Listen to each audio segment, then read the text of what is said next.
outside, you are in the wrong place. I'm here to tell you. Welcome to the Valley, baby.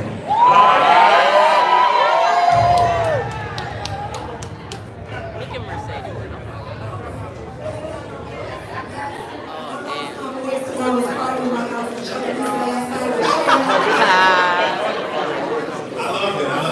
They didn't invite me to the party.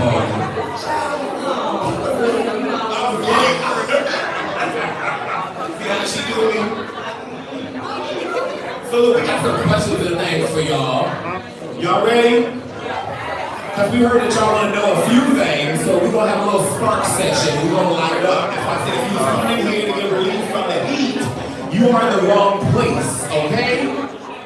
Shannon, you want to start us off? Right. Make sure y'all listening now. We ain't gonna repeat this anymore. Right. Okay, so what makes you proud to be a part of a series like The Dog?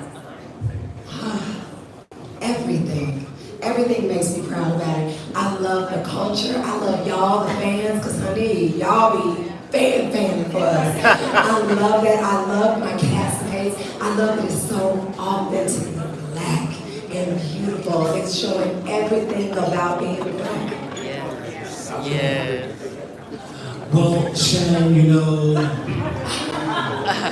what makes me proud is you know what? What really makes me proud about being a part of P-Valley is that it gets to, I feel like I'm a part of a project that dispels the myth that black people don't like gay people. I think that that's something that is out there in the world that black people or Southern families kind of like kick their children to the side. And while that may be true in a lot of cases, for real, you know, whether their daughter became a dancer, went into sex work, or their child or uncle or aunt were part of the LGBTQ plus community, I'm grateful to be in a place where the world is so authentic and so black, but it also is so inclusive of all of the parts of our culture. Makes me proud to be a part of this show. Love fans. Y'all are incredible. Really, really amazing. And I think you guys are the reason that we have a season 2.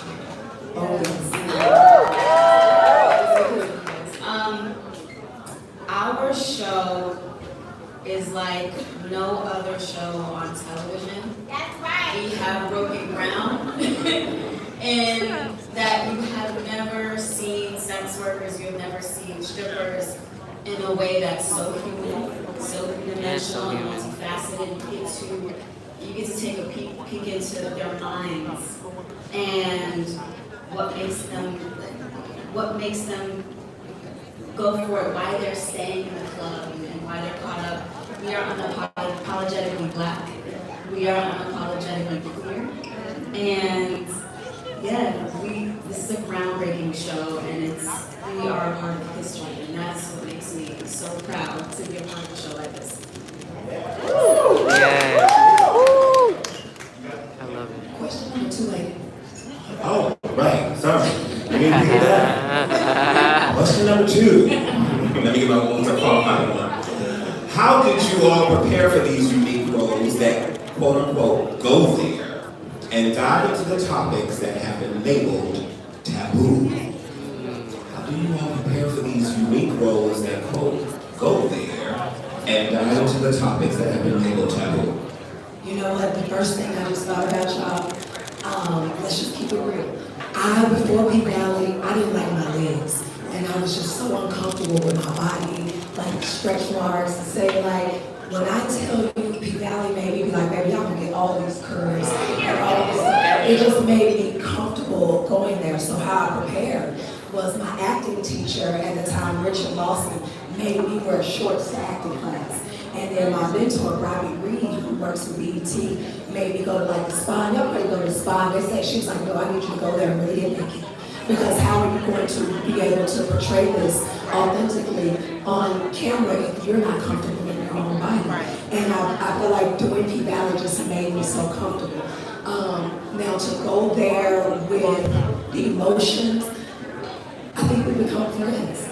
That's what it is. Like, we really just become friends. So Nico and I talk outside of P-Valley. Shannon and I talk outside of P-Valley. So when you see these characters, you actually see real friends.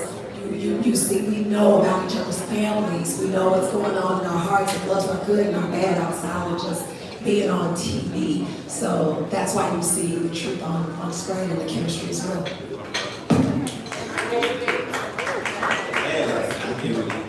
How do I prepare? We prepare in so many different ways because this isn't a show that's straight acting. We're also putting on full-on dance numbers, or you'll see Lil Murder put on full-on like a concert or a rap performance. So he's at the studio.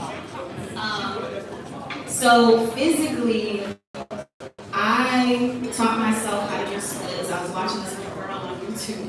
This little white girl on YouTube. Oh my God! She's like, and I was like, ooh, I think I can do that. Because I really wanted to, because my character is so flexible and she's known for being very validating and flowy and beautiful. I wanted to be able to do at least some of what she could do. So watch the white girl on YouTube. Every single day for a couple hours, I would just get into a split. And so I was like all the way down. So now I can do 3 different splits on a pole. I don't know what I'm going to use that for in real life. The lies.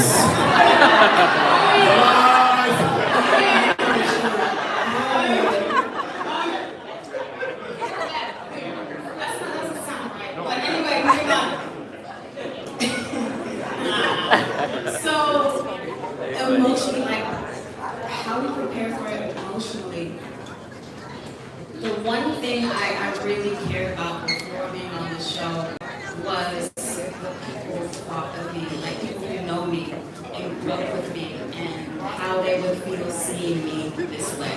And I was willing to take a risk because the writing was so good. But I had never done nudity before.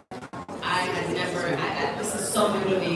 And the one person whose opinion mattered to me, the one who knows, is my mom. And she was like, you better go up. If you're gonna be a stripper, you better not hold back, and you better be the best stripper in the world, Shannon. So that was the only opinion that really mattered to me. And once I got her approval, everything else was butter. So yeah.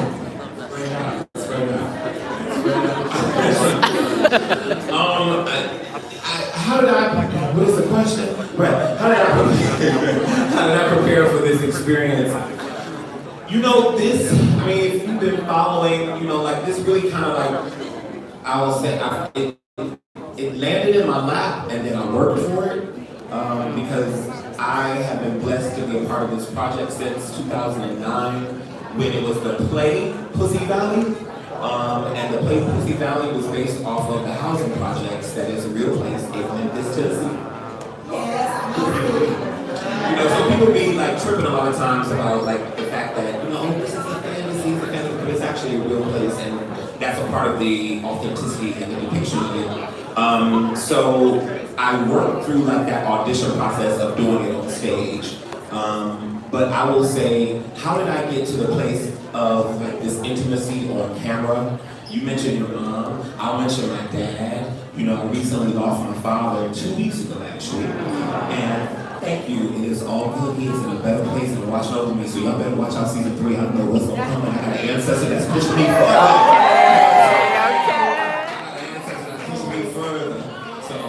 I'm in a great place with it. But one of the things I remember that my father said, and my father, I'm from Ghana, my father's from Ghana, so he said, hey, come on. And he said to me, back in the day when I was a child, he was like, there's no gay people in Africa. And he was of that mindset. And when I was doing this play, back in 2009 and 10 and 11, critics started to write about the play and write their reviews and things like that. So people in their comments and reviews, it matters to a point because I was doing theater, I couldn't afford to fly my family out to go see the shows and stuff like that. So the reason he knew about P-Valley was through the critics reporting on the show. And what he told me was, he says, I can tell it's not a joke. He says, from the way that everyone is writing about this show, it's not a joke. So you must be doing something right. And so then when I had to audition and get all the things through networks and stuff like that to get this TV version of P-Valley, I literally thought, I was like, oh shit, I gotta call my father and my mother, let them know I pay on good. Like, this is a little bit much on TV. It's different in the theater. You know what I'm saying? Where it's only 200 people watching that. A whole lot of people watching that. And he asked me, he said, is it any different from what you did in the play? And I said, no. He said, all right, I'm good. Are you happy? I'm good. So that was a part of how I prepared. I got to talk to my family and explain things and have conversations as accepting and loving as they have been my entire life. There were not specific conversations of what is non-binary, what is gay, what is queer, all of this language that my family did not know. So as I was learning it, I was able to impart that on them, and then that actually in turn helped a couple of my cousins that were younger, and 12 and 15. So they were coming up in more of a space that was more inclusive and that kind of conversation. So that's how I prepared. Yeah. All right. Victoria Hall has labeled the show edutainment. What does that mean to you all, and how do you think P-Valley exemplifies that? Okay. I think that, there's medicine in the Kool-Aid. I think that, like, when we listen to, like, our people talk, in life, like our aunties and uncles and, stuff, you get that harsh hand, but you also get a little bit of love there. And I think that with the show, the entertainment part of it is just linked in there like that, There's this saying, I'll mess it up, where you get somebody with the truth while they're like you make someone laugh, and while they're laughing, you throw them in medicine or whatever it is that they need, right? Like while their mouth is open, while they're laughing. We are entertaining in moments of levity and in very tragic moments. Yes, it's an entertaining experience, but you're still learning about the lives of people that you may not have understood prior to this, that you may have judged before. So in that way, yes, it is edutainment. The first thing I just thought about was the way that you truly see the South. Sometimes if you don't live in a specific area, you think it doesn't happen, or oh, they don't talk like that. When the show first hit, I remember people saying they don't talk like that. My brothers are here who are from Memphis, Tennessee with me, and I did the screening in Memphis, Tennessee on purpose because I was like, people in LA aren't gonna understand at first. What does Maine mean? What is all that back home? And it was like, oh man, is that South Parkway? Is that Yonkona? Like, we knew all of that, and that is entertainment. So people are learning about not only the areas, they're learning about some of the stigmas in the church, just different things that may not be happening in your life. You're learning about the love. If you're not familiar with LGBTQ plus community, the love, and I feel like I heard so many people come and just say, wow, I want a picnic in a car, and somebody, I remember that scene, I was like, I want somebody to do that for me. I was like you see the love. You see the love, so you're educated. I think you're also educated about the women in that club, because you have a stigma about strippers, sex workers, that they're just doing whatever, but you see what's going on behind the scenes. They are mothers, they are career women, they are so much more, just like all Black women are. We are so much more than one thing, and I believe that P-Valley shows that, and it makes you educated on what you may not be used to seeing.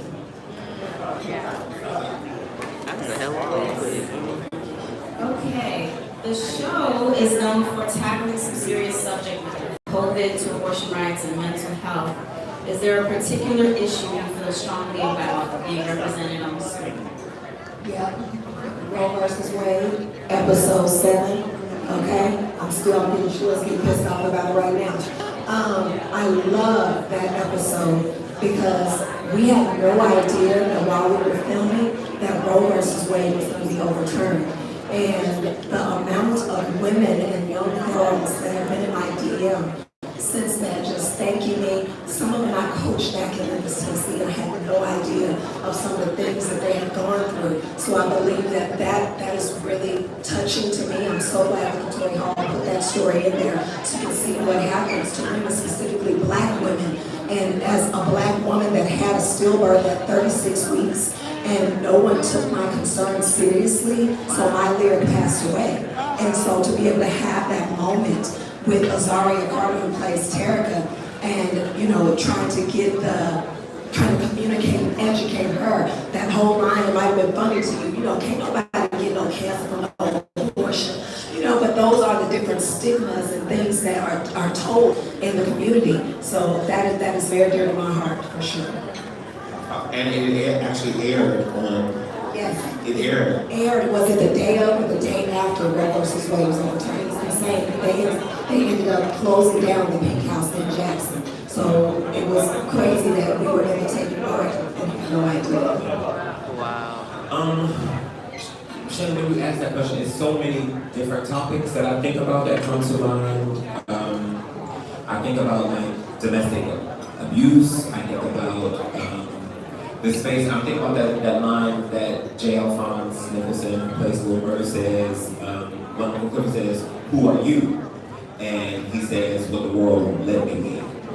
I think about the space that, as much as the show is just about all of, I love that you think that you can look at this one character and you're like, oh, they're a quote unquote side character, and then you turn around and then Katori flips it and it's like, no, you're in their world.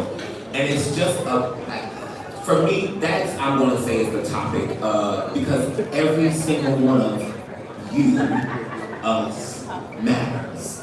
You know what I mean? And I think that to be in a space where you can defy those traditional constructs of, this is the lead of the show, this is the of the show. Like, we don't really operate like that, you know what I'm saying? Call it what you want, but it's art. Yeah.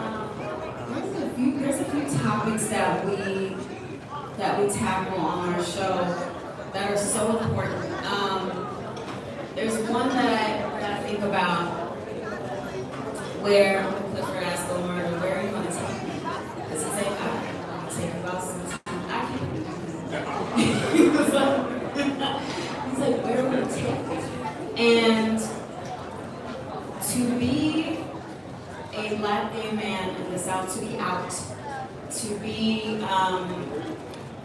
presenting yourself as straight in the world of hip hop, where it's very much machismo and misogynistic, and it's dangerous. It's dangerous to be an out gay black man in the South. To the point where one of our characters, Big T, he commits suicide. Very, very important episode, season 2. Mental health, and we're talking about abortion and domestic violence with my character. Also very tricky being in an interracial relationship in Mississippi with a white man who was also racist. That was a lot. We gotta wrap it up. So we're gonna wrap it up on this one right here. In the spirit of Spark Sessions, what's something that lights you up? You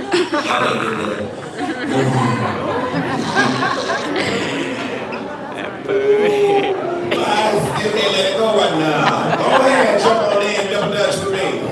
All right. What lights me up is the future. I'm excited when the strike is over for season 3 that's coming. And excited to see how you all receive us. We are excited to get the scripts and start working for you all. I think I can speak for all of us in saying that we're excited to be lit up by that. Just play. Come on. I'm glad that you're ready, because listen, I'm ready to get back to work too, because you know that account need a little something. Real talk, you know what I'm saying? Y'all may think that's another thing, but I'm telling you here. STARZ takes the lead!